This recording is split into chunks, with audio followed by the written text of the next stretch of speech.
This is just a really cute throw blanket that I made for a relative / customer. And she wanted it to be as large as possible, so this is about 15 inches wide.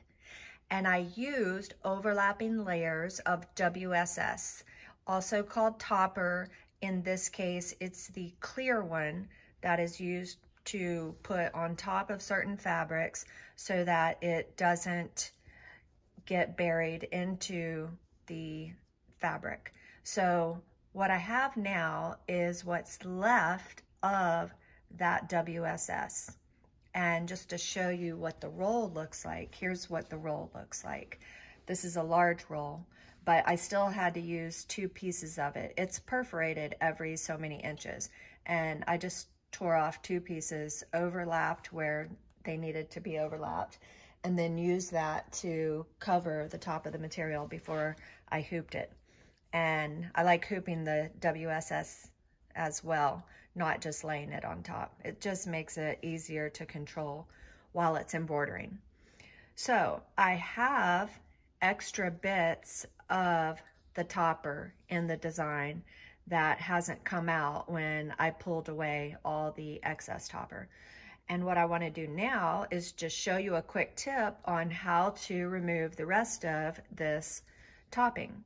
And you don't want to pull and tug around letters, especially smaller letters, if you don't have to, because what can happen is it can distort your embroidery.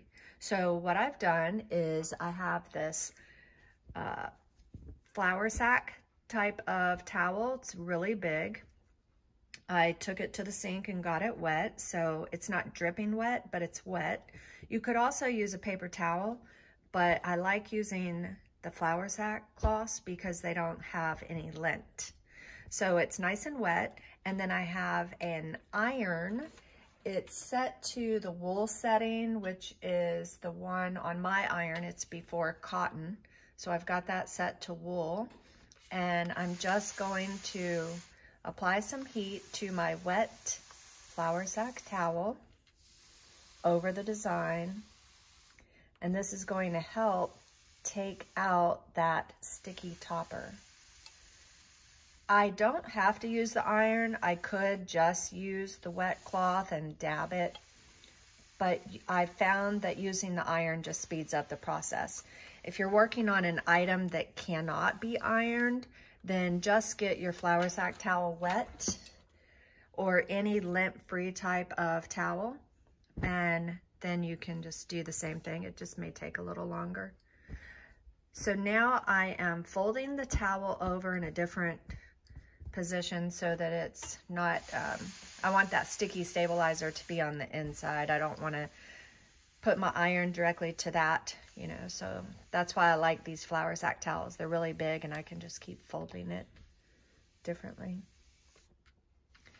And that is how you do it. So let's see if we were able to get all of that extra sticky stabilizer.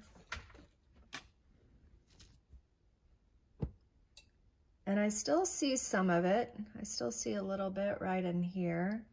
So we'll work on that a little bit more, but it looks pretty clean through the rest of the design. And again, you can just dab with a wet paper towel or a wet cotton cloth, preferably white, preferably flour sack type. And that is how you do it. Now we'll just let this dry and it should be good to go to my customer.